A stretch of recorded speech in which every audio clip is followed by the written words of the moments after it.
So remember when Lois Lane tried to live as black?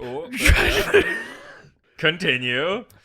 Asked Soups to marry her, he thought it was whack. Hey, not bad. Yeah. I think everything's going to be all right. I think we solved racism. We sure did. Nice.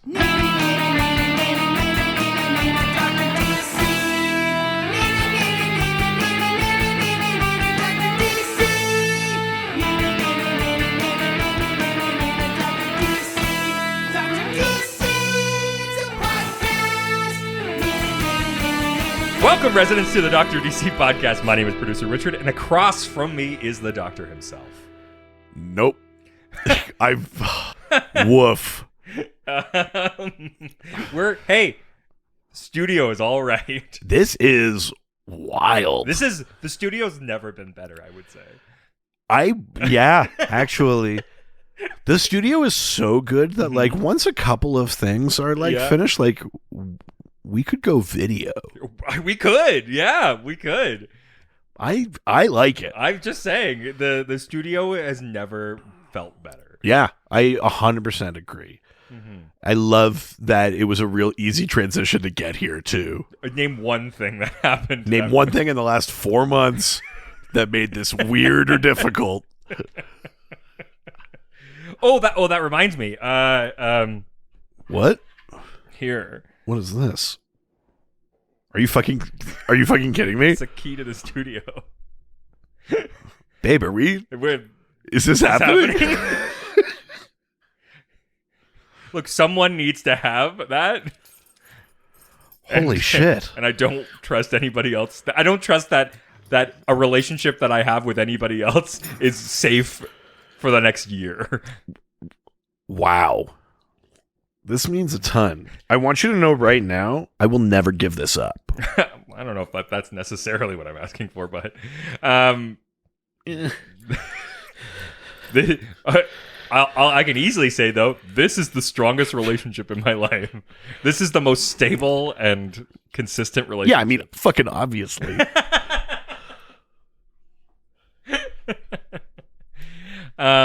Yeah. So, each week we talk about the weird and wonderful world of DC while fielding questions from listeners like you. You're in.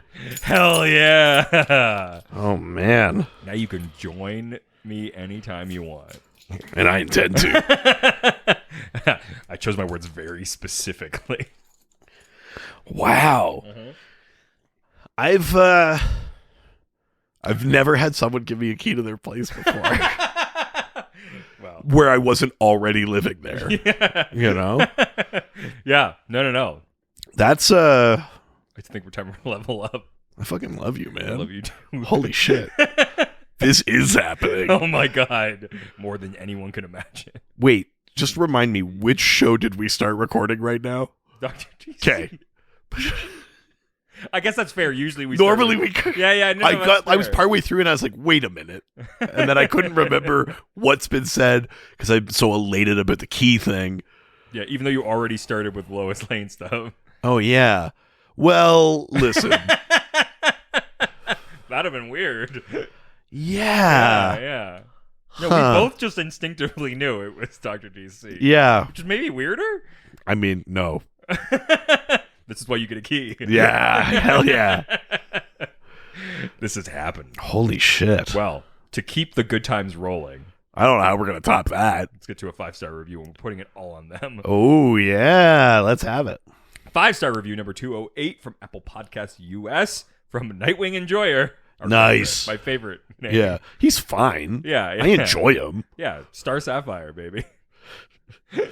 I realized, like... Oh, maybe not the episode to do that. No, I realized last week, like when I listened back, that you said Star Sapphire. I just corrected in my head to Starfire. Oh. It's not the same character. No. Star Sapphire's Green Lantern. Yeah. Okay. Character. So I was right. No, you were wrong. You said Star Sapphire. It's Starfire is the one that enjoys Nightwing. Okay. I clearly like translated it in my head though because I was listening to the episode and I was like, "Call him out, you idiot!" I like thought you did call me out. No, I was like saying it to myself as I was listening. I was like, "You idiot! Call him out."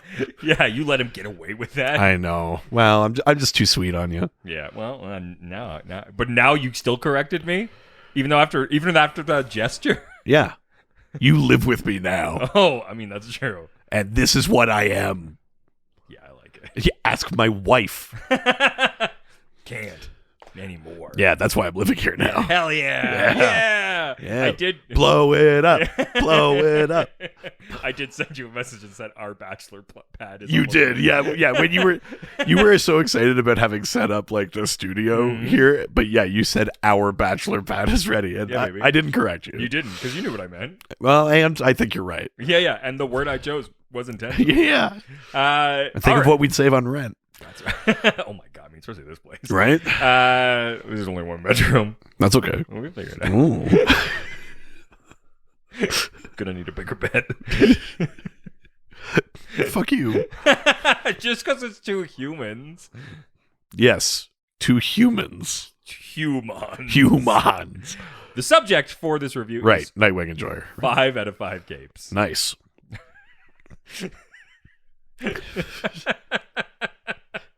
Sure. Tell me I'm wrong. Tell me it's not nice. Nice. By the way, this week, nice is on Thursday. What? It's 420.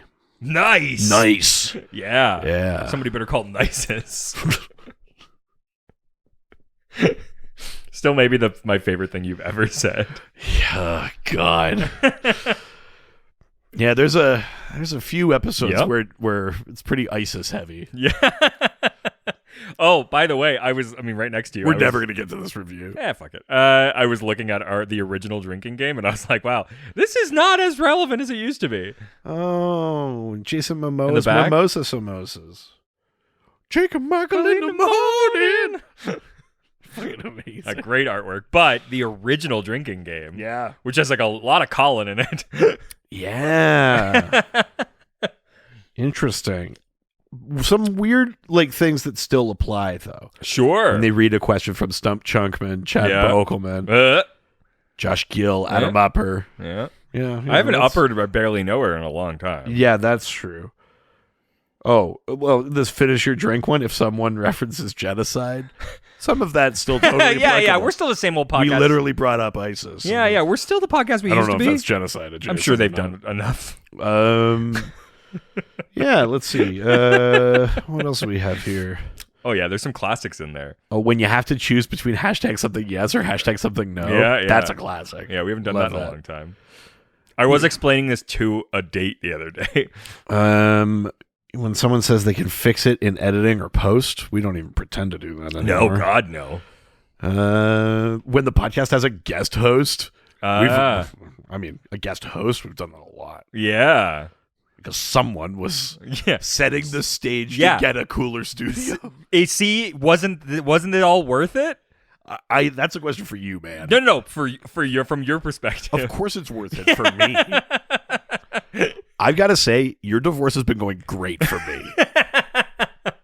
I mean, it was really all for you. I don't want to be weird about it or anything, but this has been the best divorce I've been a part of. And I have been a part of it. Yeah. I mean, wait. I guess I didn't turn into a divorce that we know of. Wait, what? You can make an assumption. Oh, there's certain alley activities we've spoken about on the Patreon. Oh, we don't know. We have no... I don't think that would have happened because I think that was half the fun of it. Someone could say that you went fishing for some divorces. Yeah, but I finally managed it. Yeah. So... Yeah. Anywho, subscribe on Patreon. What does Nightwing Enjoyer say? Yeah. Maybe it was the divorces we made along the way. Yeah, divorce was the...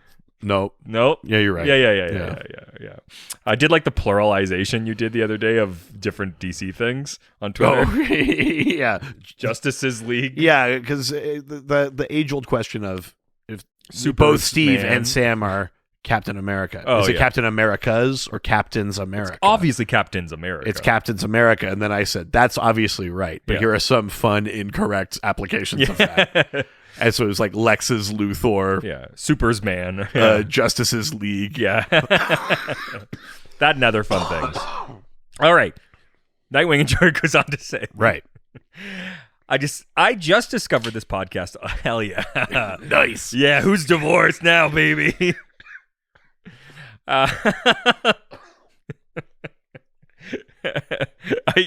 When you walked in here, I did say, "Look at your old man; he's doing all right."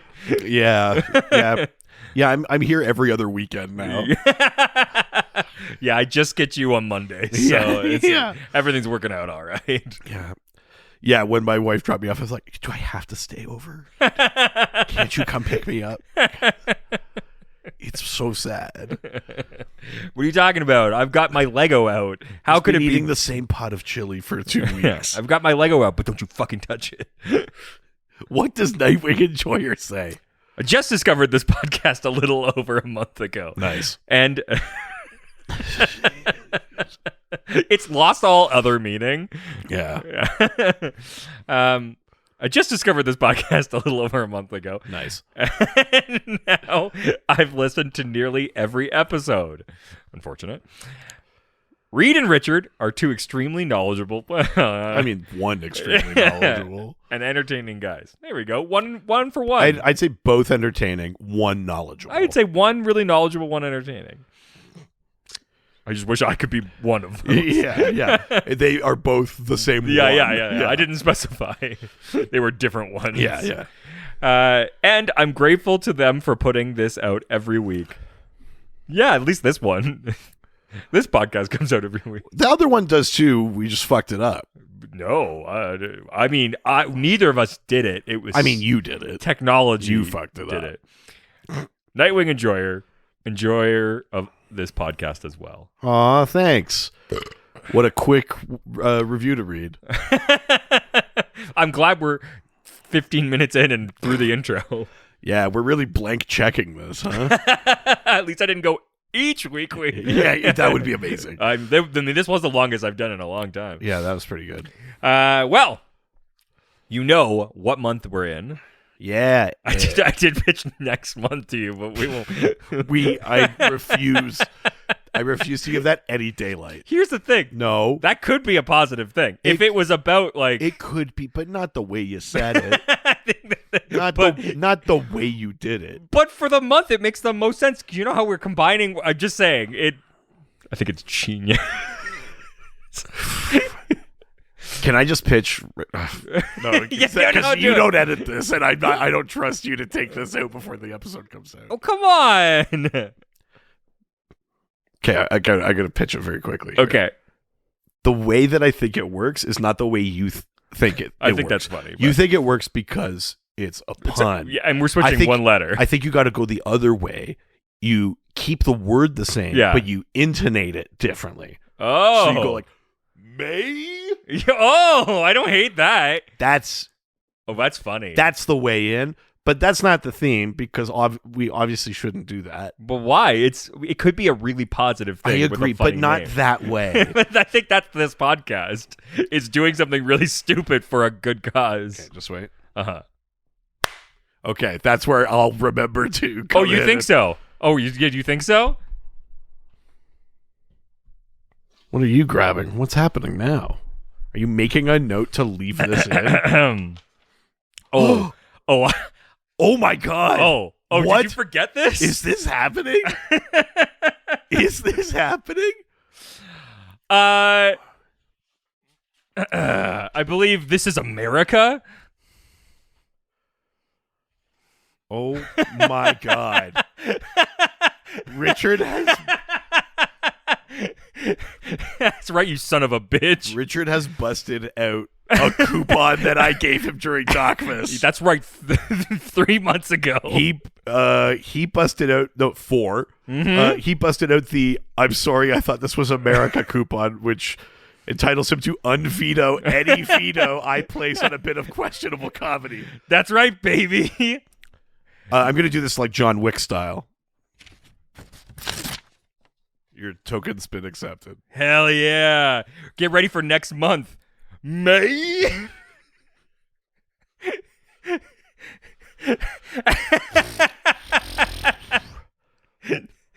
Well. Oh, yeah. Oh, yeah. Oh, shit. That's right. Well, then now it's my goal to make it as respectable and positive as possible. Like our Patreon this month. Our our Patreon's good this month. That's what I'm saying. It's weird. Yeah, it's unsettling. I don't get it. Me either. Yeah. This is just the new us. We're good now. Get over it. Yeah, we're all in a good place. Yeah, I feel great. Thank you for checking. I've never been better. Yeah. Why are you crying so much? Shut up. It's just finally all coming together. I can't believe that just happened. I can't believe that. Yeah. Man, I thought that was a joke that was just going to die away. Nuh-uh. They were like ready in your desk. Yeah. That means so much to me. Between that and the key, man. Yeah. I might fuck you. Fuck yeah. Hell yeah. I'm so alone. Oh, okay. Yeah. Yeah. Weird. Get ready for May. It's gonna be May. We could do a month of like queer character episodes. Yeah. It's well intentioned. Yeah. Well, not just well intentioned, because I think there's an argument to be made that the thing that we read today was maybe well intentioned. Was it? I wouldn't want to do a month of stuff like that. I mean, I do have some more tokens I can bring up. No. I don't think the rest of them can affect that. Hard to say. I've been watching a lot of Suits, so I think I can work my way through these. Nice. Legitimately. Yeah. Oh, I love Suits, man. I know. I just started rewatching it. It's great. Fuck yeah. God, do we have to talk about the comic? Oh, yeah. Do we have to do this? Oh, yeah. It's right. Prescribed Reid-ing Month. Yeah, baby. Which means it's a whole month long where I choose the reading material for every single episode. And then we theme the episode around it.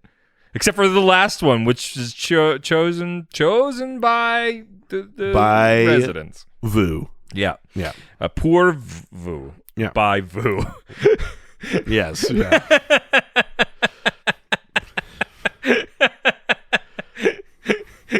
I mean, yeah. This week it is Superman's girlfriend Lois Lane, number 106. A sort of like mildly infamous comic. Yeah. The comic is called, like it says even on the cover, it's called "I Am Curious," parentheses black. Yeah, I didn't understand that part of it. I don't know if I don't know if that's supposed to be like a reference to another book or a thing like a cultural thing from the time period where that's it was like I am something. I'm curious, brackets, and that means like, but yeah, it's called "I Am Curious," parentheses black. Yeah. This is the comic where Lois Lane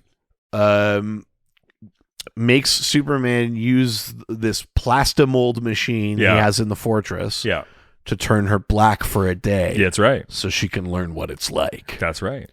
Well, it's not even for that purpose. Well, it's barely for that. It's mostly so she could win a Pulitzer. Yeah. Well, it's so that she could communicate with black people. I mean, kind of. It's more just that no one will answer her questions, and she's decided she's going to win a Pulitzer by writing about Metropolis's Little Africa. Yes. A thing that I've never heard of before. Little Africa? I mean, especially for generally African American communities. Yeah, I see what you're saying. Like typically, I guess I also haven't really heard that as a term. I've heard of like you have like Greek town, or Caribbean town, even maybe, but like, interesting. Yeah, I guess you're right. I guess I haven't heard that applied in a city. No, it was every that's time. Not to say that that's not true somewhere. I've just never heard of it. But you're before. right. I haven't heard that before. Yeah. All right. So, you want to talk about the comic? Sure. Yeah. Take us through it. I got a hot take. Well, okay. Start with the hot take, and then let's go through it. Yeah. I actually kind of think this is a good comic. Wow. Yeah. I'm gonna say, compared to a lot of other shit from this era or surrounding eras, I feel weirdly comfortable saying it was probably more or less well-intentioned. Yeah. Yeah. You know what I mean? Like, it is so misguided. Of course. It is diluted in a fascinating way. Of course. And yet, I think it's very obviously well-intentioned. Now, does that make up for the other things? Not necessarily. Yeah. But like it's not nearly as malicious as I expected it would be. No. Honestly, I expected it to be much worse So for me, I think that when as I was reading it, I was going, okay, legitimately, year it was made. Yeah, it's in the 60s? Yeah. Or 70s? Absolutely 60s, yeah. It's made in the 60s. It is made ostensibly for children. Yeah. Specifically, like, young girls. That was, like, the target of the Lois Lane book. Absolutely. Yeah. And with that lens, I'm like, I feel like this was a really well-intentioned book, but with obviously a lens that like no white people in North America really had at the time. Well, let alone Robert Kanigher, sure, the writer, like a 50-year-old white guy at the time writing it, you know? Yes. But I agree that it comes off as sorely misguided. Yeah. And like out of touch, but not malicious. No, for me, which is, I mean, that's as close to a high five as a comic like this could get in the 60s, I think. Especially like attacking a thing like this. I mean, the general beats of this thing are that Lois Lane wants to like write about the like black experience, but can't because does she even want to write about the black experience, or does she just want to write about Little Africa? Like, sure, what fun, distinct cultures we have in Metropolis. She's convinced she's going to get a Pulitzer. She says it in the first panel, or like. So I think for me, I'm definitely like stretching it a little bit, but I'm trying to assume, why would you just write about this community? Sure. If you were trying to capture their experience, especially if you're going for a Pulitzer. Sure. So fair. Totally fair. I'm like, I think they're going for the black community. I would say that the basic intention for her was that she wants to be able to like talk to people about their experiences, because that's what she sort of captures when she finally gets to. Yeah. And she tries to go to the community, and rightfully so. They're like, get the fuck out of here, you like highfalutin white woman. They mostly ignore her. A blind woman talks to her until she hears her speak, and then realizes she's white. Yeah. Didn't love that part, but I okay. And then walks away. A guy who's kind of like soapboxing on the corner. Yeah, fighting for like black rights and things like that. Yeah, and like basically just, I think he calls her a whitey. Yes, which I think is. There's a few things in here where it's sort of meant to be like, well, you know, there's anger on both sides. There's like some weird kind of shit like that. I don't know if there is a weird thing where they're like, it feels a bit like Malcolm X-y, like where it's like he's a kind of rhyming where but he in that, like, where in the corner where he's like talking and then he says she's white, he literally says that's why she's our enemy. Like, enemy. He uses the word enemy. Does he? I didn't think, because she goes. He does. It's pretty. Oh yeah, okay. It's pretty aggressive. Sure, but also, like, for the most part, understandably so. Yeah, I mean, he's not necessarily wrong, but you could tell that it's like we have too many legitimate criticisms in here, and then we pepper in these. But here's the thing: the thing that I will say that I appreciated was like again, all with the lens of 1960s. Yeah, sure. She doesn't say it; she thinks it. She goes, "He's wrong about me, but right about so many others," which I was just like, yeah. Hashtag not all Loises. Sure. Yeah. Yes. That's what that moment is. But like, even still, like, again, that's it could be a lot worse. Totally. And I think what I really appreciated is like they do like ask questions where like even that thing about the her talking to Superman, because she calls God. And I also love, why are Superman and Clark Kent friends? Like, are you drawing a closer line to the two of them? I mean, like, Superman's always at the Daily Planet, I think. So that's funny. Reasonable. Yeah. Also, did you notice the way that they drew Clark Kent in the very first panel of him? The like 10 head that he had. Oh yeah. So funny. Worst forehead I've ever seen drawn. But she calls Superman shows like, up. He's like, I talked to Clark, and she's like, I can't believe that, like, no one wants to talk to me. I just walked into this tenement building and knocked on a random apartment door, and they didn't want to let me in. I don't know. Yeah. And Superman's like, well, I'm sorry that that's tough for you. But he doesn't even say that. He's just like, I shouldn't even be doing this. But well, no, he says that about her plan. Yeah. But doesn't he just show up and immediately take her there? Well, he shows up and she says, but I have a plan to get them to talk to me. And then we see them flying, and he's like, I think I shouldn't be doing this, but I love that puss. So. Is she fucking Superman and not in Clark? the 60s, not like that, but she's like dating Superman. They're like and Clark though? No, not Clark. Oh, okay. Wow. Yeah. I mean, if there's not a bigger sign that like looks matter, yeah. Yeah. Well, and energy, I think, you know. Yeah. But basically, yeah, she uses is this I mean, maybe we'll get to this question, but is this technology that there's an editor's note that says it was used in Lois Lane number 90, and she says I've used this before. Yeah. So it's this plastomold machine at the Fortress of Solitude, and Superman's like, I don't normally do this, but I will grant you 24 hours of blackness. Well, he says that it wears off in 24 hours, and he flips a switch. Yes. Yeah. And and then she's like, the unfortunate thing is she decides that she needs to put on like African like hardcore outfit. She changes her clothes because she's already been around that neighborhood, and they'll recognize the clothes. Yeah.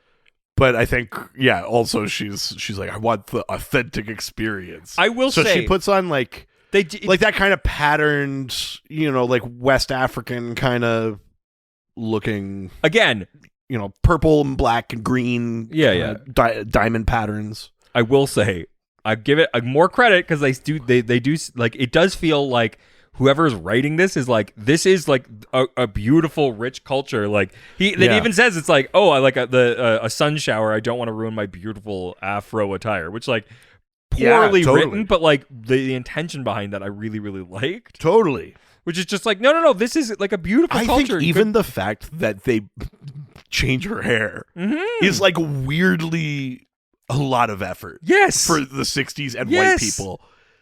Like yes.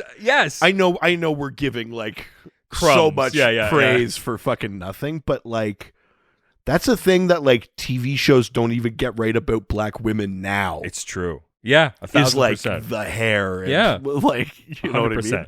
So she then suddenly, but then they also show her like she can't get a cab anymore.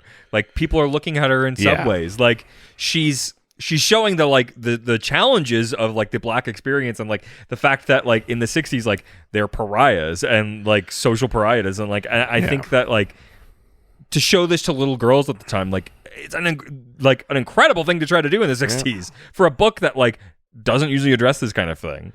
And we're still like more or less in the era of the comics code. Yeah. Which you'll notice because someone gets shot later, no blood. Oh, yeah. I did notice that. Yeah. Because it was weird. Yeah. In general, the what you're talking about with like changing the style and seemed like the looks on faces and that. Kurt Swan's the artist on this. Yeah. And like really, really solid. I mean, Kurt Swan's sort of a legendary Superman artist anyway. Mm-hmm. But like, I find like shows black features without being caricatures, which I think I really, really appreciated.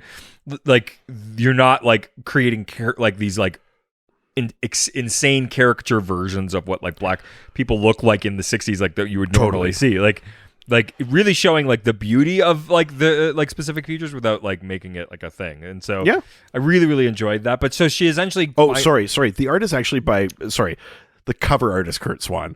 The interior art is Werner Roth and Vince Colletta on inks. Amazing. Yeah. So she ends up now getting into this community, into Little Africa, and like getting actually exposed. Obviously, the unfortunate thing is that they go to like referred to as like a slum. Yeah, like a slum tenement, and there's like a rat in the other room, and the drywalls, a bit of the ceiling falls in her coffee. There's garbage in the hall. There's like a fire starting because the slumlord doesn't like remove garbage from the hall. I think like showing this stuff. I think framing it this way now would be a problem because it's like, well, it's more than that. But I think doing it in the 60s, it's like, no. Hardships were put on to like African Americans, and like that needs to be exposed. And so I think like the newness of this type of exposure, I think is like, it's actually warranted. Because at first I was reading it and I was like, oh, of course they had to fucking put them in the slums. And then I was like, well, hold on, like I know what you're saying. I think there's value in that.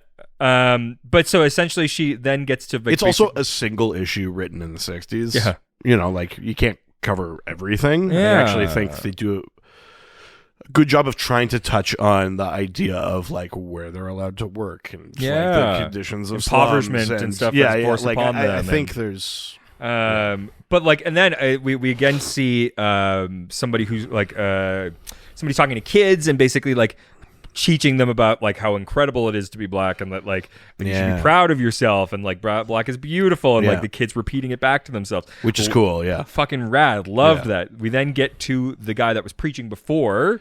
Yeah, his name is David something. Dave Stevens. Dave Stevens. There you go. And he's like, again, like not making like again, I'm giving them fucking so much kudos, but like not making like fucking like characteristic fucking like black names and stuff back in there, like and yes, and also he's not like doing like the jive talking like Black Lightning does when he gets his. You really just got his like, book. It's not like, hey there, you know, like no. This is like he's just talking. Exactly. You know, like, the closest we get to that is that old woman. Sure. And it's really just like one word. Not very much. But yeah, so she essentially she talks to this guy and he's like, oh, you look familiar. Like, why do I feel like I recognize you? But then he sees some kids run into an alley and he's like, this is like the one thing that's actually bad in this book, but also isn't for the reason you think it is. Right. So he's like, there's these kids. He's like, dropouts. They should have stayed in school. So it's like, oh, that's good. Like, sure. I think given the context for that, it's not like a white person saying, oh, they're black kids, they must be out of school. But he's like, oh no, this is my community. These kids should be in school. Why are they in an alley? Yeah, and maybe also just acknowledging that like they're probably being left behind in school too. You know what I mean? Like there's totally. It's not like, you know what I mean? Like the book doesn't go into it. No. Like, but it's also not like an pitting it like, of course they're not in school. Like it's not doing that shit. Exactly. But this is the one line where he goes, stay here. This is a man's business. Well, listen. Which is funny that we could solve racism, but keep women in their place. Yeah. So funny. But she does go, it is my business. I'm a reporter. But she doesn't say it. She thinks it. Yeah. And so they both go into the alley and there's some mugsters in there. Yeah. Hey, we just came here from the 40s to get your moolah. So funny. Yeah. They're like in fucking zoot suits. I don't know what they're doing. Yeah, and they're trying to sell kids drugs. Oh, is that what it is? Yeah, because he says he's like, you rats teaching our kids to steal so they can buy your poison. I do think it's again, well-intentioned and good that that the drug dealers are white. Yeah. Well, and being like, oh no, these kids are stealing because I think there's another version of this book where the drug dealers are black, and the book goes like, if only they'd stop hurting themselves, they could really be part of society. This is what I mean. You know what I mean? Like, there's yes. At almost every turn, there's a worse version of this book, and that's kind of why this book gets away with it. It's wild considering when it was written. Yeah. But so the mugsters, actually, I think one of them is black, but oh really? I thought they were both white. The mugs, it could be a shadow, or he's really Italian, right? I heard the quotation marks around that word. You know, he's very Italian. From deep southern Italy. Jeez Louise. Good Lord. Look at the photo. You'll see what I mean. Okay, I gotta pull it up. You keep talking. I gotta have a look. But they end up shooting Dave, but there's no blood and no gun wound. He just holds like the middle of his chest, and you assume. But then Superman shows up, and like a streak of blue lightning, he like fucking laser blasts them with his eyes and melts their guns out of their hands. Oh, I see. You see, very Italian. It's tough. That's what I mean. That's a tough call.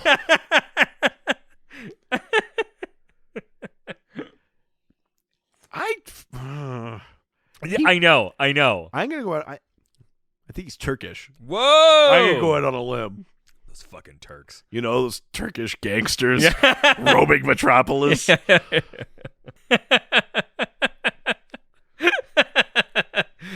Superman beats the shit out of those gangsters, and then he swoops in and one punches them both, and then grabs Lois in one arm and Dave in the other, and was like, "We'll get him to a hospital." Yeah. And there's another interesting thing here, which is like, you worry because they're like, oh, he's lost a lot of blood. He needs blood.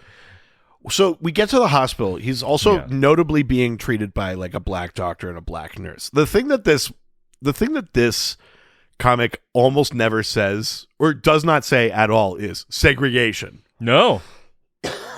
But it does illustrate it, I think. Yeah. But yeah, then they go like, well, we don't have enough blood or whatever. And you go like, again, they don't come out and say like, you know, we're not allowed to use white blood. But like you kind of go like, oh, why else would they? Yeah. Like I think you infer it. So, you know, part of it is like what you could get away with, what they would let you publish in this thing. But like, I do think it's interesting that they don't just go like, and we've got blood. We're a hospital. We help everybody. Like there's still like a point to be made. And then but it's funny because they go like, can you use Superman's blood? And it's like, well, Superman says, like, even if I wanted to, I couldn't. Your needles can't get through me anyway. I'll be out here. And I would totally. I want to. I totally would. But, man, you have any kryptonite needles? Nope. Oh, man, I'm really sorry about that. I mean, which is funny because the bigger thing is like, he's a fucking alien. No, you can't use his blood. I'm sure it's fine. Yeah, like type K. Yeah, it's true. They're like, hey, Superman. Yeah, and it's just like, you can't use a dog's blood. Like, it's not the same species. Yeah, it's true. Yeah. That's very funny. But sure, we'll make it about the skin. Yeah. It does feel like Superman's making excuses. It does. The way he says it is like, I would totally. But I absolutely would, but I've got to help my friend move. I used all my blood earlier in a different blood thing. Yeah, they're pretty weak. I'll have one of those cookies now. So Lois says, like, I'll do it. I'm O negative. Like, you can absolutely use mine. Yeah. Just like him, and without even a question, without even thinking, like, just like gives the blood, and amazing. Yeah. That's great. Awesome. So then, for whatever reason, Lois has now had like all of this time to think about this experience that she's gone through, and is like, and fucking Clark's or Superman's weird blood comment, and is like, wait. She says like, would you marry me if I stayed like this? And he's like, that's a silly question. Why would you stay like that? I actually can't marry you because of a different reason. So yeah, I gotta help my friend move again. But legitimately, that's what he does, which is like he literally goes, I couldn't because I'd put you. Like this has nothing to do with that. This has actually to do with your safety. Yeah. Are you trying to make yourself less safe, Lois? Yeah. You bitch. He kind of like your dick is small, Lois. And she goes like, answer the question. Like to Lois's credit, like this is some good sassy brassy Lois Lane. But before he can answer, she starts transforming. Yeah, And the clock struck 12. Superman gets off scot-free. Yeah. The clock struck 12. Bibbity bobbity boo. She's white again. Yes. Yeah. And so now she's like, shit. Like this guy is going to not recognize me. Well, she's like, he's gonna hate me. Yeah. Because he was mean to her earlier. Absolutely. But she goes in there, he's surprised, and then goes, oh, wait. And he smiles. Her outfit, I remember. Yeah. And they hold hands, and everything's fine. Yeah. And that's the book. There's a bit of narration that's like, maybe if they both could set aside their hate, the world would be a better place. It's like, well, it's another one of those, like, both of them? Well, it says like, well, I think it's like kind of feels like the onus is on the white people to fix this. Yeah, but Superman does say if he still hates you with your blood in his veins, there may never be peace in the world, which is like, it really sounds like it's the black people's fault. Man, Superman. I know. Yeah, not great in this era. Superman is maybe the worst character in this comic. True. Yeah. And the weirdest hairline I've ever seen. Absolutely. It's just 5, 6 head, 7 head. Yeah. Like he's. Yeah, something's going on with Supes. Yeah, absolutely. But that is Lois Lane, which honestly, I expected it to be much worse. I came out of it because I was reading it and I was just like wincing a little bit, and I'm like, actually, let me meet it where it's at. Yeah. And like, I think that's what you have to do. And I think it, like, given the time and don't period, mistake us being forgiving of the book getting it all right. But with all of that context and knowing how much worse other stories are, there is fucking episodes of Supernatural in the early seasons that I'm like, that are worse than this. Yeah. Like I think it doesn't deserve. I was really expecting this to be bad. I expected it to be a lot worse. And coming into this, I was actually like, I was surprised. Yeah, me too. Yeah, me too. What would you give it out of 5 capes? I'm gonna give this 3.5 out of 5 capes. I think that's where it is for me too. I think it's like well intentioned. It like the writing is fine. It's it's a bit of a PSA kind of book, but like it's also from the 60s. It's from the 60s, and like and the idea that like, well, I mean, we'll be saying it's from the 60s a lot. I feel like this episode, yes. But if this even changed like a handful of like girls in the 60s minds about like black people in the time period, like I think it's worth the read. Like it is shockingly aware of how it's dealing with things. That's not to say it nails it. Yeah. But like I said, there are so many moments where it could have made a way worse You could choice. see if they went down if they opened the other door. Yes. It's like kind of wild how many successive, yes, relatively good choices got made. 1,000%. Yeah. So that is Superman's girlfriend Lois Lane. Holy shit! I am curious. Parentheses black. Yeah. Weird, but it is what it is. All right, let's get into the questions. That's my favorite character from the Harry Potter books. Is Sirius parentheses black. Curious black. Yeah, here's Sirius Black and his cousin Curious Black. Yeah. Hey, what's this? Don't worry about it. Oh, Sirius.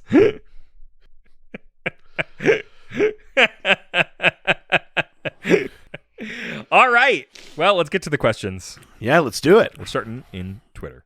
That's Twitter. First question comes from our favorite religious representative. Ooh, Chris Chan. That's right. Who asks, was Bob Kanigher a progressive writer compared to his peers? How come Asians weren't treated with greater care?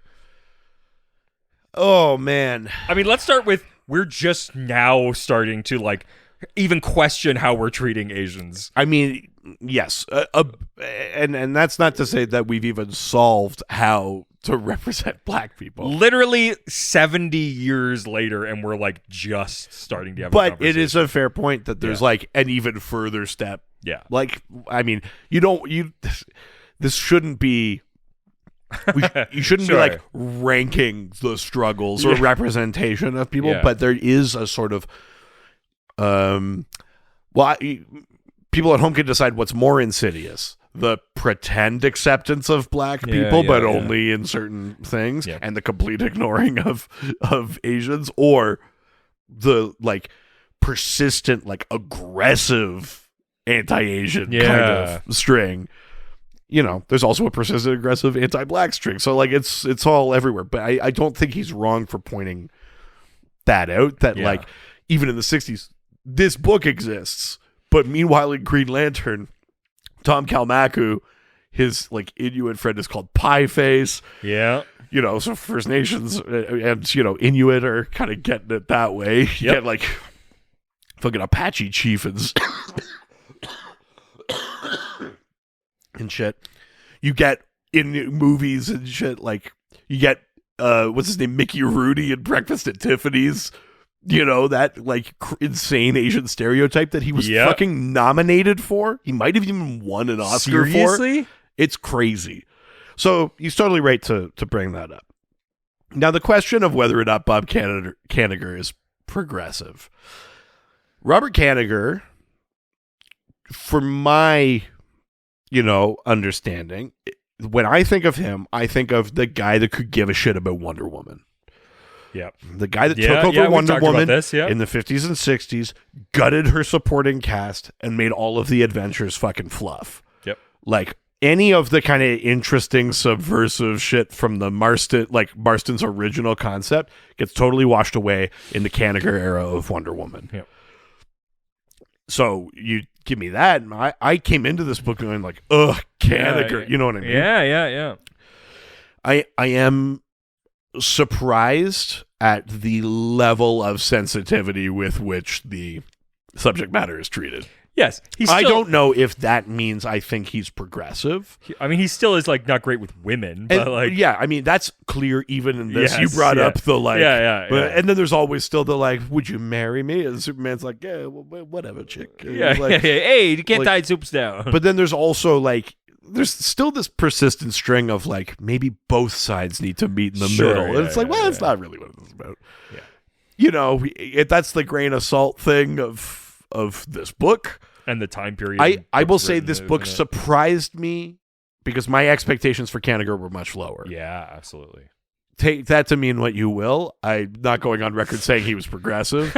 I'm not going on record saying he was like malignant or anything like that.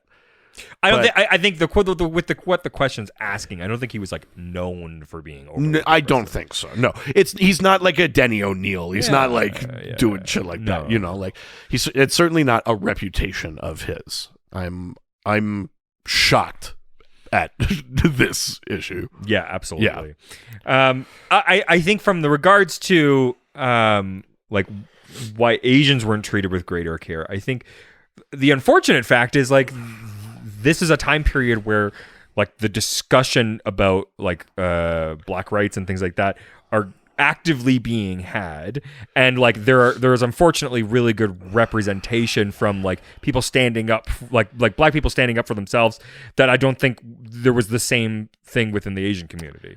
I mean, or we're gonna learn, you know, in 30 years that there's a whole like in the way that we were like, what, Tulsa, right? Like, there was a black Wall Street. We'll learn some other piece that we didn't know, but I think you're right that there is a kind of more unknown, like for, you know, a different kind of hardship, but there was like Japanese internment. There was like the building of the railroads. Yeah, I wouldn't speak to like. There was also like whose hardship was worse. I think it was more of just like from a cultural standpoint, it was more part of the conversation and the zeitgeist at the time. And there was like a more kind of organized, concerted.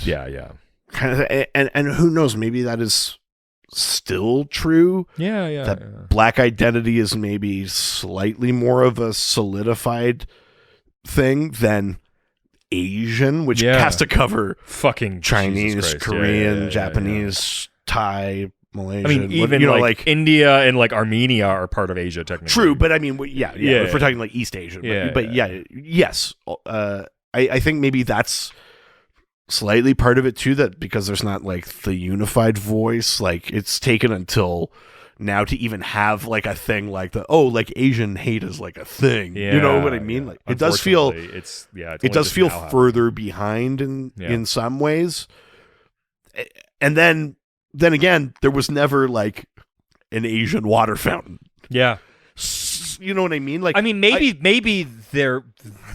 I mean, who knows? Maybe it was, and like, it was more culturally, it was more focused on the black experience. It's way too dense, and we are not qualified to have those. And I don't know enough. Yeah. I wish I could answer that question, but I will say, anecdotally, I get where you're coming from, because I also feel like for indigenous people and for, you know, Asians and so you go like, oh yeah, and they and them too. People are racist to them too. Yeah, you know what I mean? Like, you think like, did we solve diversity? Like, is there a black person in it? Like, I think that was kind of like at least a Hollywood shorthand for a while. Yeah. You know, even think of like, what's some stat I read is like that some insane population of moviegoers are Latinx. Versus how many Latinx characters there are, and like that's way low too. So like all of these other groups, there is anecdotally, it does feel like oh shit, them. Yeah. Like, whereas the kind of black civil rights movement is so Not that it got solved or anything, but you know what I mean? Is that it was so kind of front and center publicly. Totally. Yeah. I can't explain it, but I think I agree that it certainly feels that way. But I think I can understand, at least like anecdotally, why it was happening. Maybe? Yeah. Yeah. Anyways, next question comes from Truth, Justice, and Hope. I don't have a drop for that. I know. I was surprised that you were going for one. No. Wow. Wrong one to try to do that. No, I wasn't. No, really? You weren't trying to do the thing that you were about to explain that you weren't going to do? And you knew that what I was talking about? And hit the exact It had nothing tone? to do with everything around it, but everything around it makes that so bad. It was just my brain. I had a long tone, and I was like, well, when there's a long tone, you do the song from the beginning of Lion King, and it's not good. I will admit, anytime I've done that, I of course go into that. That's just man. What are the next words, Reid?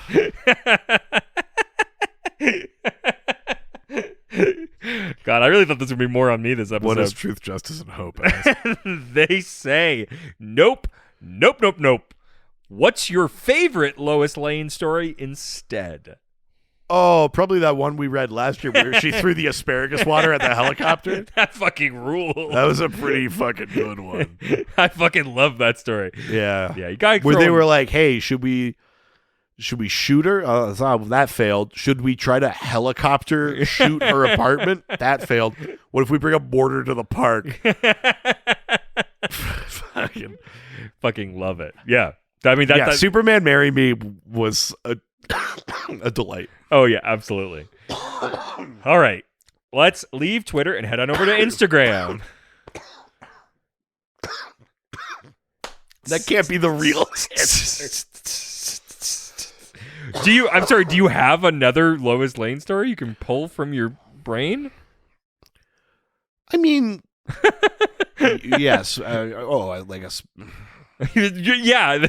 I liked that Greg Rucka Lois Lane series from a few years ago. Sure. It was a little weird because it got kind of multiversal, but it was like I like that sort of like we're investigating, but you're not a detective. Like there's a different kind of investigating when you're a journalist, and I feel like that book kind of hit on it. Yeah. Renee Montoya, the questions in that book, like that's kind of a fun one. I dig that. Yep. I like some of the like 90s Lois I'm kind of into. Or the stuff leading up, like what I'm not sure where in the timeline this is. I have that issue where it's like Superman reveals his identity to Lois. It's like they're about to get Clark and she are about to get married. Oh, yeah. And so then he's like, I finally have to tell her the truth. What a fucking insane time to do that. I know. But like I kind of like Lois in that era.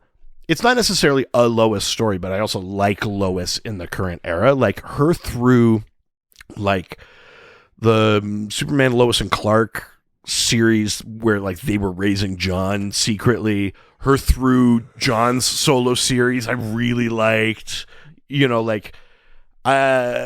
like this era of Lois. That's not the same as like a specific story, but like this era of Lois is really good because she's sassy brassy, which I love. She's running shit. She's totally capable by herself. She's a dang ass freak. I love that.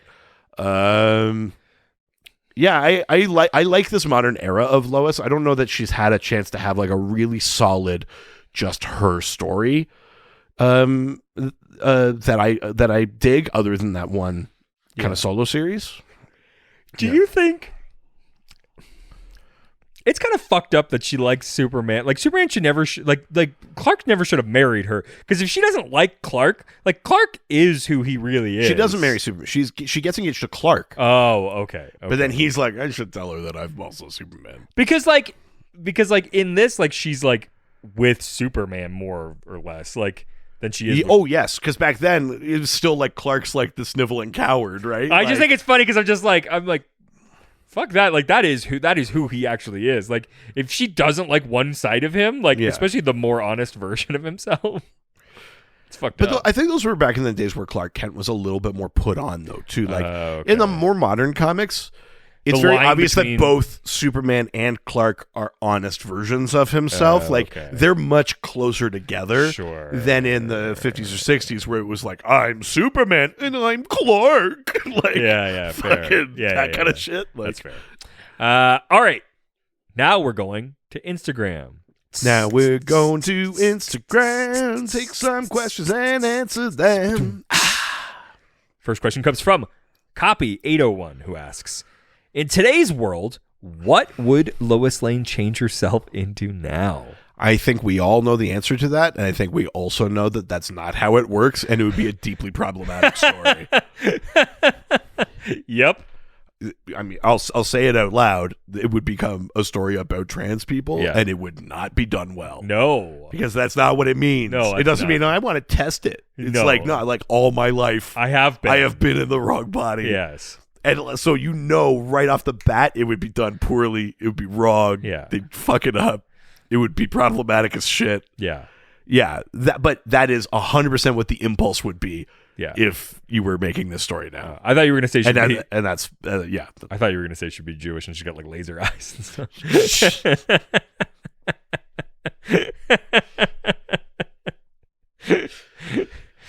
No, that's actually not where I went. Oh, weird. Yeah. Who would have thought? Yeah, no, that's what I think would happen, and it would be bad. Yeah, no, we both agree. Yeah. Bad.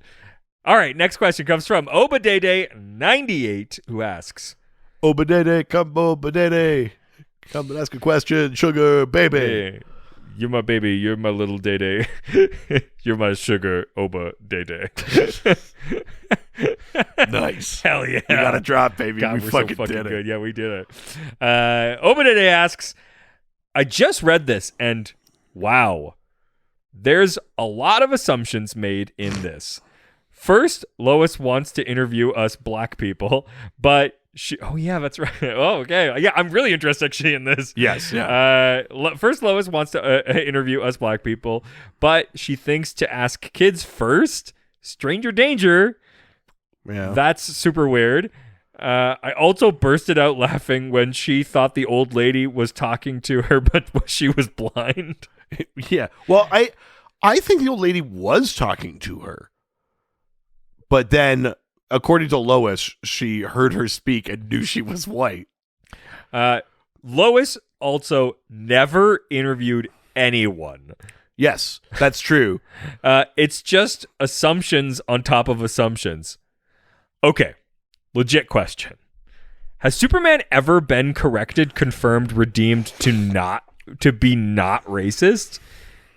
And if so, what comics can I use to wash the cringiness out of my eyes? In this story, he never answered Lois' question and was happy that she was white again. I've also heard that Superman tends to ignore the slums of Metropolis.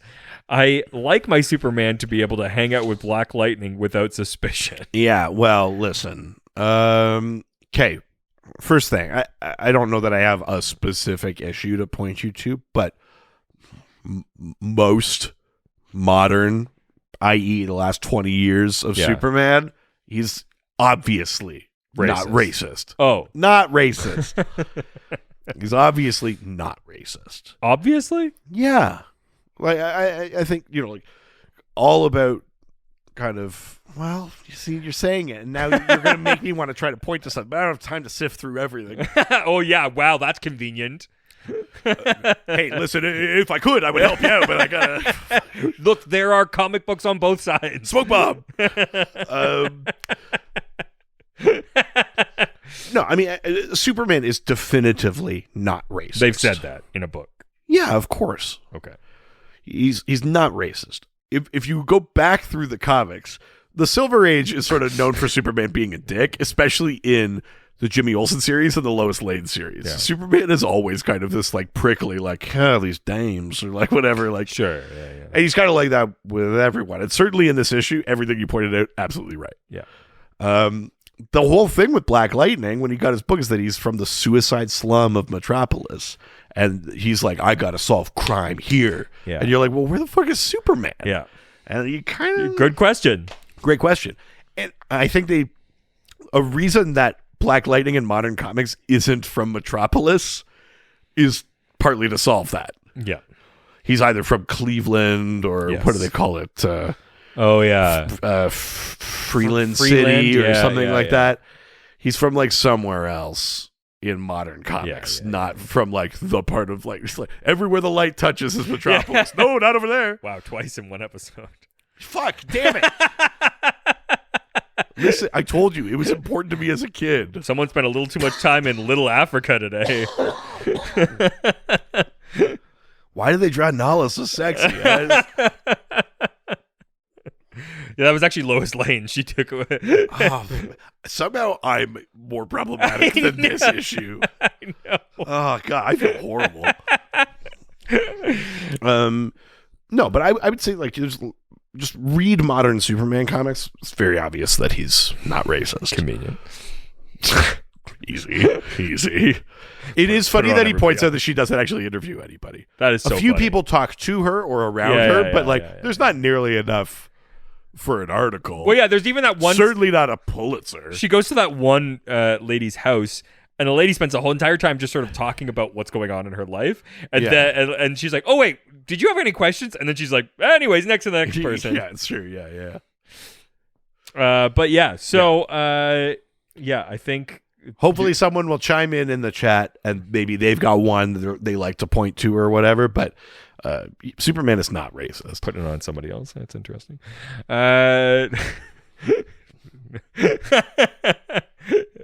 And you'll know by asking Alex Jaffe. Jaffe will be able to help.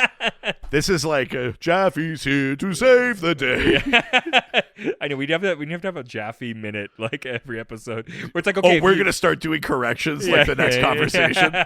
Yeah, Jaffe comes in and does the corrections for our podcast. I mean, they'll be longer than the podcast. Yeah. Hell yeah. All right, next question comes from Delgado Andrew. Oh, yes. Who asks, now that everything's canon again, how long before LexCorp fixers dig up old photos from this story to leverage against Lois? That's a funny idea. There was a series that was part of the Legends of Tomorrow anthology series. This is probably like 10 years ago at this point. It was called Sugar and Spike.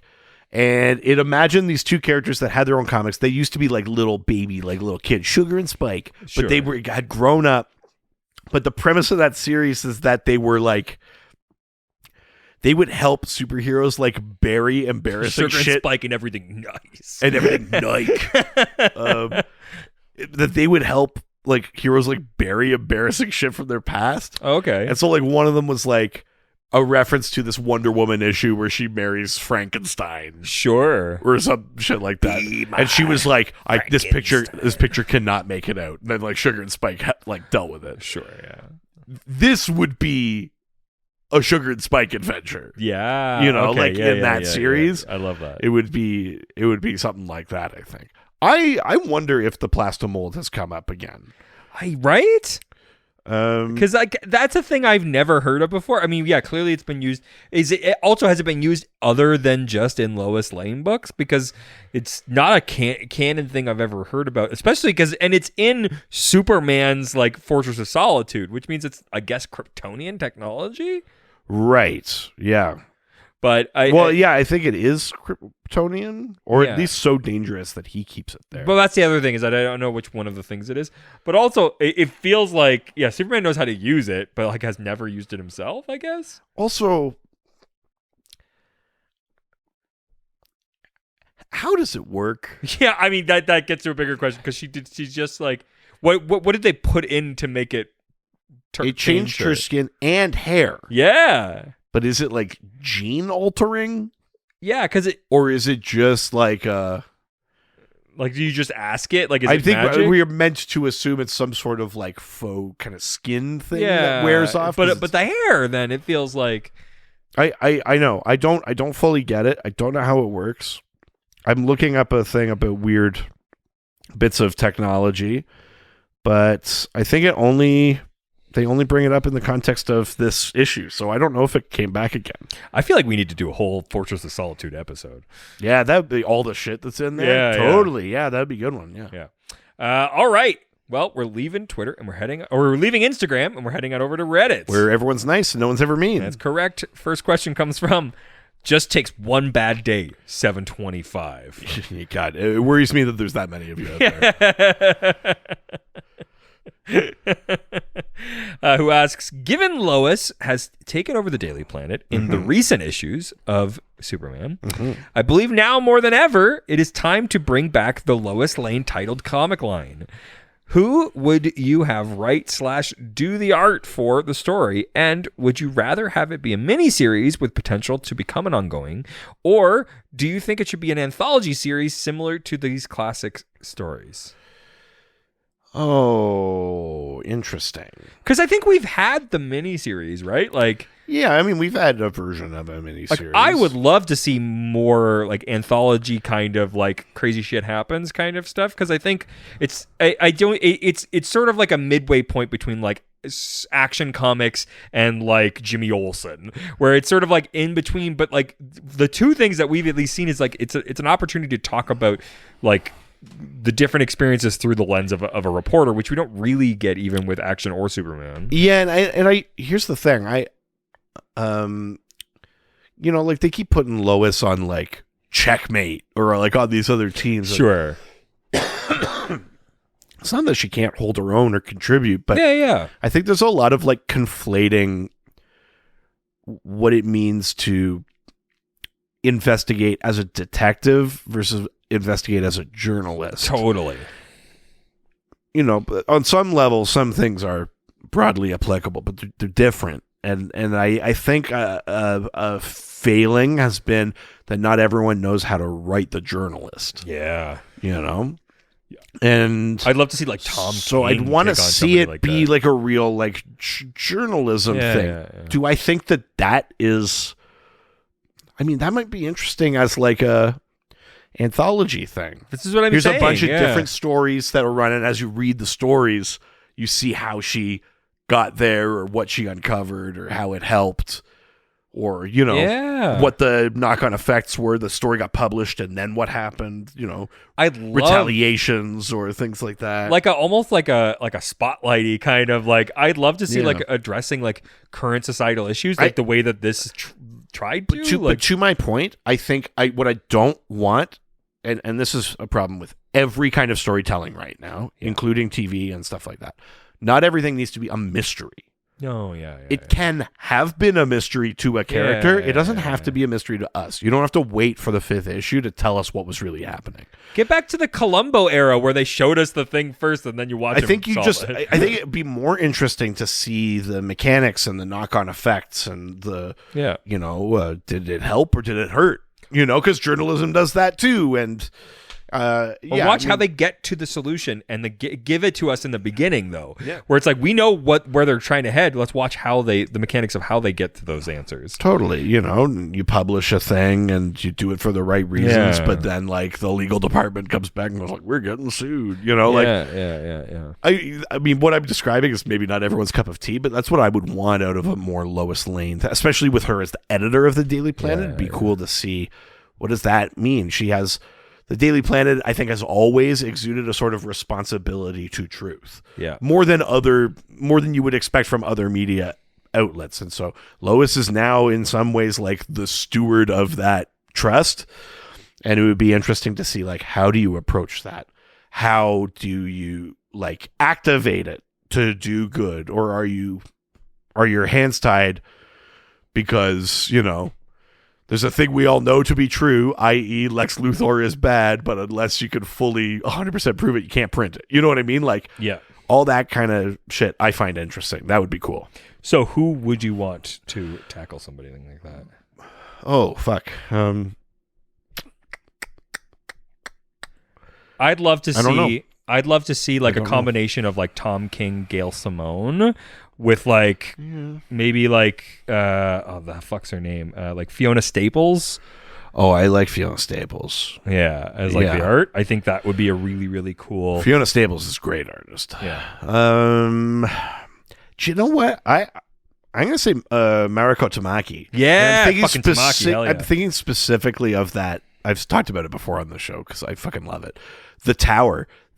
that arc that she did in Detective Comics is fucking amazing. And about, the failings of Gotham's mental health system. And like, if we're talking about a thing where it's about like these things that are important institutions, but they fail us all the time and blah, blah, like that, I don't know. Give her journalism, but also give her that to tackle. Like that shit would be amazing. She's also already done fucking She-Hulk, so it's like how perfect would it be for her. Oh, that's interesting. Because she did She-Hulk Deconstructed, which is like all about like female like power and strength and stuff like that. That's cool. So it's like it'd be like the perfect person to do that. Yeah, fuck yeah, Tamaki. Yeah, hell yeah. Nice, absolutely. All right, next question comes from Downtown Goat 772. What a fucking whiplash of a name. Whoa, Jesus. Downtown Goat. Downtown Goat. She been living grazing on that downtown oat. Oh, yeah. Fuck. Hell yeah. Na, na, na, na, na, na. Oh, whoa, my, oh, whoa, my, oh, whoa, my, oh. You gotta throw in a screen. Yeah. Who asks? Downtown Goat.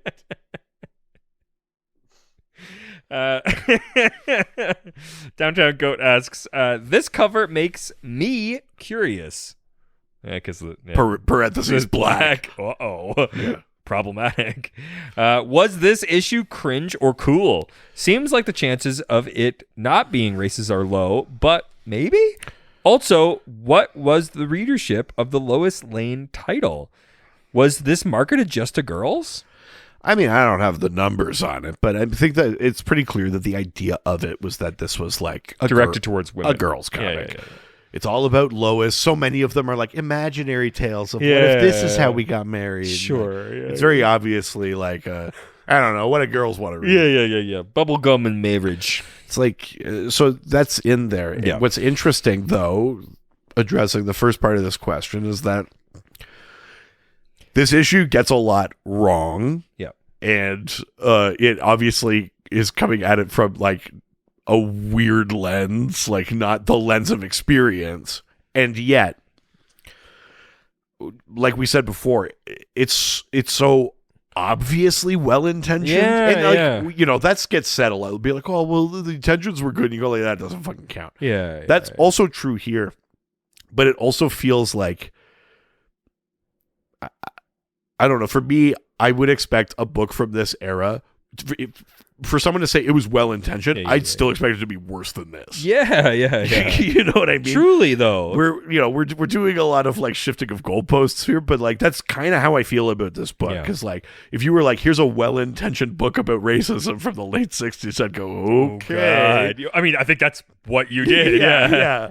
And then you read it and you go like, yeah, I mean, it didn't get it right, but it certainly could have gotten it a lot fucking worse. And I think that it's kind of a miracle this is what came out. Truly. Absolutely. We talk about like creators like Alan Moore and Frank Miller earlier this month where it's like... And we're talking about the 80s. But we also talk about at every turn, they make the problematic decision. Yes.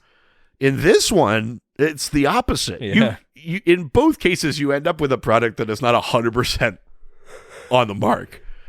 But one is going down the dark road, and the other one is actually like making relatively sane choices. Yep, 100%. All right, let's leave Reddit, and we're going to head over to the Doc Scored. Oh, fuck. Wow, I like that you started making musical hands as if the song would come to you. Doc scored. Oh, wow. Doc scored. A thing without lyrics. Doc scored. You're adding lyrics to a thing without. You're not adjusting it. Though, did I show you the thing that Jack Black was in that Dan Harmon made a few years ago? Dan Harmon had a History Channel like a TV show that was like each episode was like 10 minutes long or something. It basically is like a bumper for TV shows. Oh, okay. But the idea behind it was that like he and Spencer Pratton or whatever his name is. Okay. His like he was like a big thing on Harmontown. He was the Harmontown DM. That they like, he was a fan of the show, and they were like, we need a DM, and this guy ended up showing up. Oh, sure. And then he ended up making this guy into like kind of a superstar, Yeah. So sorry. Yes, I know who that is. So it's the two of them, and the idea is that Spencer created a time machine, or like he's able to bring people from the past to the future. Oh, okay. And so he brings Beethoven back, but it's Jack Black, and That's funny. and he's like, oh, you guys didn't get the lyrics to that song? So he sings the lyrics. Which is like, P and the poo, poo and the pee and the poo and the pee, the pee poo. It's funny you bring up Jack Black because there's another piece of classical music that he wrote lyrics to. It's Classico by Tenacious D. Weird, yeah. Weird that he's done that twice. Can't you see he's the man? Let me hear you applaud. He is more than a man. He's a shining golden god. If you think it's time to fucking rock and fucking roll yes. and control. yes, okay. Weird that he's done that twice. Yeah. But yeah, amazing. So yeah, you didn't really do the assignment, but it's fine.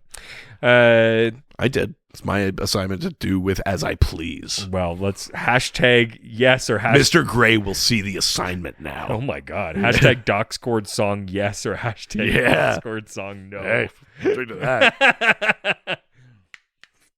All right.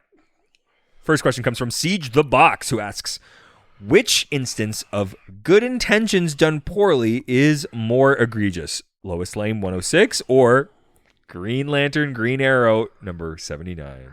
Is 79 the first one where they're teamed up and then it's all about like Green Arrow taking Green Lantern around and he's like, while you're busy like redirecting asteroids, there's people on the ground, and it has the panel of the black guy that's like, you help the green skin, the purple skin, you don't help the black skin.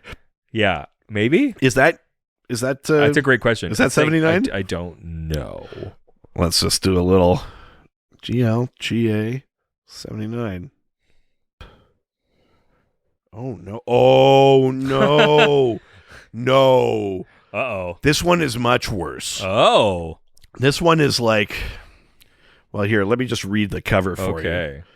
My redskin brothers find you guilty, and I am your executioner. No. Yeah. No, sorry. This one's way worse.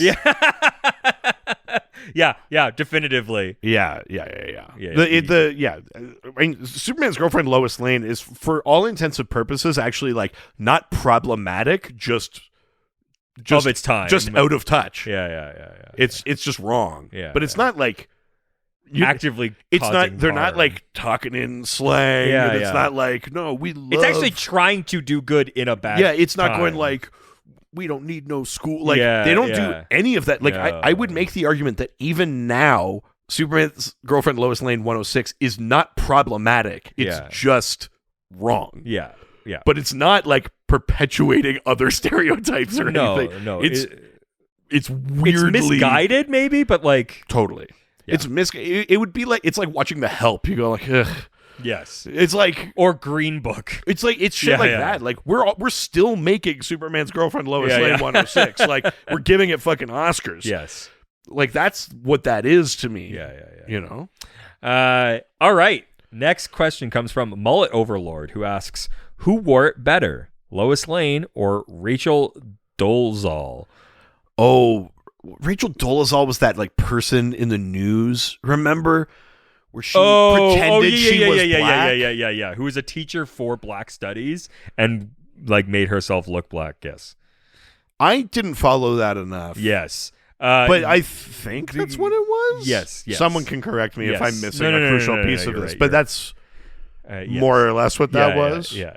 Sorry, but what's the question? Who wore it better? I mean, I guess Lois Lane, because by alien technology, she was made more black. Yes. But I'm saying that, but like, I don't know if it was proven eventually that Rachel Dolezal was black. Like, I have no idea. I didn't follow it. It was not. Mullet Overlord goes on to say, also, does Richard actually own this issue physically? Because that'd be super impressive. No. I'm fucking leaving. Have your key back. No, baby, no. Baby, come back. Ooh. Doc scored, come back. Oh, no, you can't do it now. You could dox it on. No. It's fucking trash. You can't fucking do it halfway through it. You're supposed to do it in the moment. Can't you see he's the man? Let me hear you applaud. He's more than a man. He's a shiny golden god. If you think it's time to fucking rock, you fucking roll out of control. I have a lot of Lois Lane, but I don't have this issue. You're seeing slightly behind the curtain for this. I mean, curtains is no. I mean, you got blinds. Yeah. You're peering through the blinds. Yeah. You're peering through the blinds of the podcast. That's right. Yeah, that's right. And now that I know you're white, I don't want to talk to you. Oh yeah, that blind. Yeah. Jesus. Jesus Christ. Good Lord. Next question comes from Witch Devil Sorcerer, who asks, what's Superman's favorite blaxploitation movie? Oh, God. I don't know if there's canon answer to that. I don't know. The Wiz. I don't know if it would be The Wiz. Right? About fucking Kansas. Yeah. Fuck, that's fucking... Fuck. Yeah, we've got the answer. The Wiz is a pretty good answer. Yeah. All right. Well, shit. Next question from Multi Sanchez, who asks, would you consider this an example of being out of touch or just plain racism? I think we've said. Yep, out of touch. Out of touch. Definitively in that category, I'd say. Also, does Lois say she's used the Plastomold machine before, implying that she's done this with other races or ethnicities? It's not just a race machine. I'm pretty sure. If you want that, watch Fast and the Furious. Oh, yeah. Well, hey. There's a race machine. They have race wars in that. That's the name of the event. Welcome to Race Wars. That's the event out in the desert. Know. Oh, I remember. Insane. This is Race Wars. Thing that they say, and no one goes, isn't that already a thing? Race Wars is in the first one. They go back there in fucking 7. Do they? To help get Letty's memory back. Like, oh, that's right. They go, like, this is Race Wars. Be like, we used to do this. Like, we started this. Be like, you started a race war? I mean, if anybody who's going to, it's the inambiguous ethnicity of Dom Toretto. I mean, truly, we've been talking about it on Toretto Talks. Subscribe on Patreon. Yeah. It's like he's got access to a transfiguration machine himself. Thus far, he blends seamlessly in the Italian, Spanish, and Portuguese communities. Yeah. Brazil! As if he's from there. Sorry. Hang on. Lois Lane 90, I think, is the issue in question. Yeah. Let's see. No, this one includes a Kryptonian named Darnell. Oh my god. He's white though. But that reaction is right. Oh, that is way too close to comfort. That is something that I would expect this book to have done. You want to talk about a racist thing about fucking Superman? Yeah. All the black Kryptonians come from one island. Yes. Called Vathlo Island on Krypton. If you want to talk about that shit. Yeah. To the point where even President Superman on Earth 23, the Grant Morrison creation that's meant to be like Barack Obama a little bit, comes from Vathlo Island. Jesus Christ. Yeah. No, as far as a separate but equal island. As far as I can tell, no, she has not used it to turn it into no. races. She used it for a different reason. I think its general purpose is like overall like transformation, not necessarily ethnic versions of that. Yeah. I think that's like an upgrade pack you buy. If like DLC. Yeah, or like it's like a Sims thing. Yeah. Next week she's going to be the Halloween version of it. Yeah. Wabenschnabel? All right, last question. Sure. From JK, who asks, Superman's girlfriend Lois Lane has always been a lot. Do you think the book advances Lois as a character, or was it a step back compared to her in the Golden Age? Are there aspects of this series that you wished stuck around? And a less serious question, Silver Age Lois Lane asks you to marry her. Do you say yes or no thanks? No, she's fucking crazy. Yeah, no, absolutely not. She threw asparagus water at a helicopter. I mean, although it did work. And man, I do love a take charge woman. Yeah. Well, yeah, maybe. I would say largely it's a step I'd like back. to give her my asparagus water. Jesus. I guess that means I'm going to piss on her.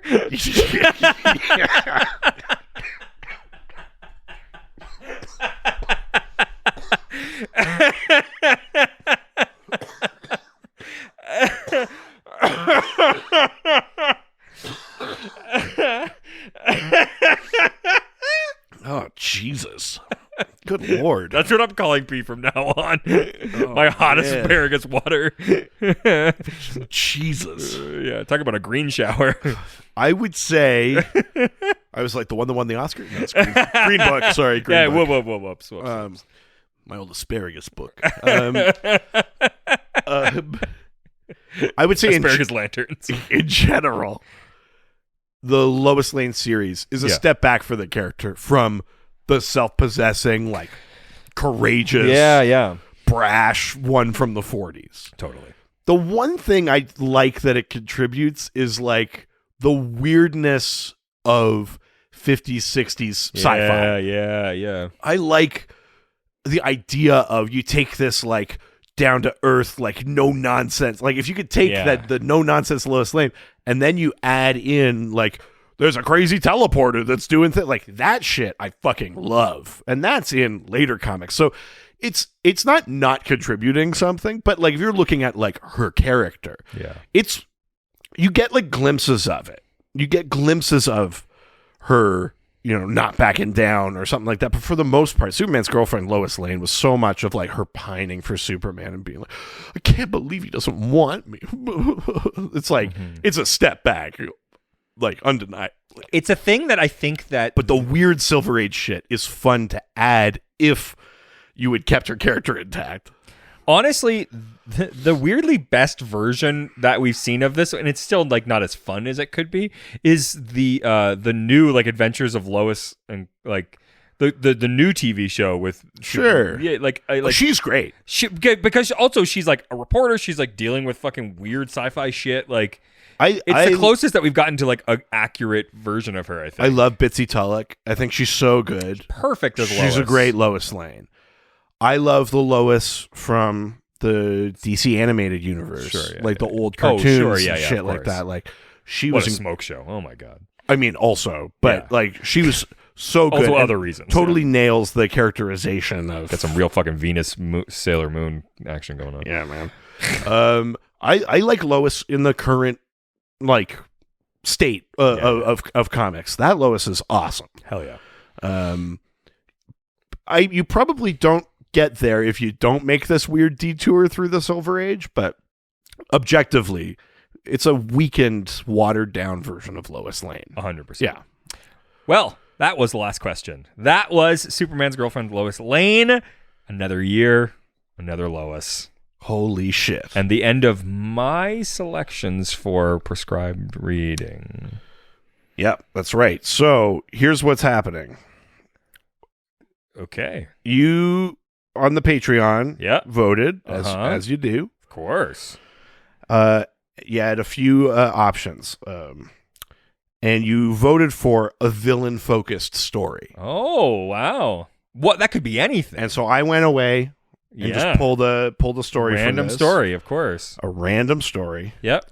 It's Action Comics 292. What? It's a story all about Superman having to defend Lex Luthor in like alien court. What? So that's what we're talking about. I'm so surprised by this book selection. You should be. I can't even imagine where you got this idea.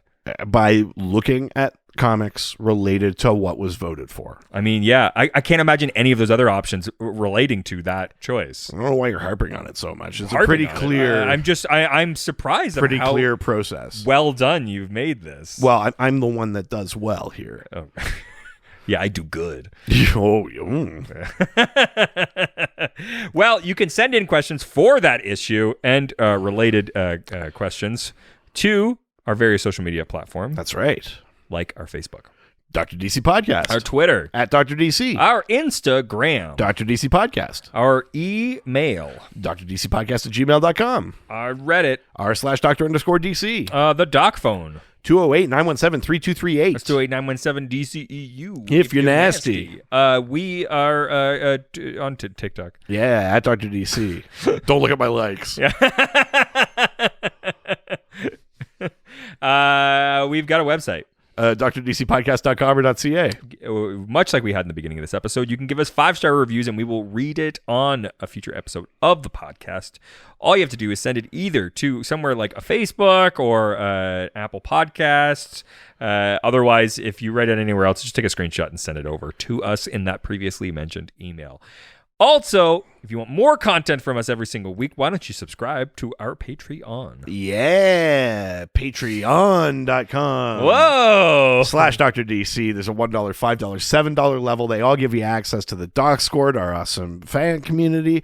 And then at the higher levels, you get bonus episodes. At the highest level, you get our Toretto Talks, the mini series I'm doing with my sister. We're going through every Fast and Furious movie leading up to Fast X. Baseline, you're going to want to... This month, we've been on the double dose, on the regular bonus episodes. We've been reading like really cool indie books and talking about those. Yeah, very like comic focused this month. So you want to check that out. Also, Baseline, you want Toretto Talks to be able to know what the next parody song is going to be, because I got a little taste today. And if I pull this off, it'll be the greatest thing I've ever done. It's... Much like me in the early days of this podcast, more and more work is being put towards the beginnings of the episodes than the rest of it. Yeah. But if you want even more content that you don't have to pay for, well, you can subscribe to our other podcast. That's right. Ghostfacers, a Supernatural rewatch. We're going through every single episode of the CW Supernatural. We are talking real-world monster lore, behind-the-scenes stuff about the show. It's a ton of fun. And comes out every week unless we fuck up the recording like last week. No idea what you're talking about. That's it for this week. Adios. Ciao, ciao. Heroes, they always fight for what is right. Live with danger and adventure. They are men of might. This was a Brain Freeze podcast.